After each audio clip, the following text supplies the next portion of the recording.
Hello everyone, welcome back to our channel Guide Hub. In this video, I'm going to show you how to fix Block Blast app not working. The first thing you want to do is make sure that you have a stable internet connection. Sometimes when you don't have a stable internet connection, you might not be able to open this app. If you are sure that you do not have any problem with the internet, then open your settings app. Scroll down until you see the apps option. When you see it, tap on it. And if you look at the top right corner, you will see a search icon.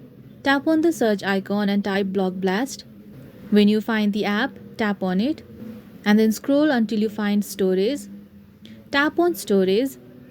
You can see that there is a certain amount of cache stored in your device. And when cache is stored, your app might not function properly. If you look at the bottom right corner of your screen, you can see clear cache option. Tap on it and then your cache will be reduced to size 0. It means that your app cache is cleared. Your app should be working fine now. However, if it still does not work, then you can try uninstalling and reinstalling the app.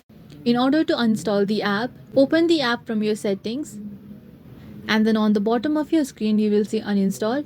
Tap on it and your app will be uninstalled. You can install it from the Google Play Store. I hope you found this video useful. If you liked this video, please give it a thumbs up, hit subscribe and let me know in the comments if you have any queries. Thank you for watching.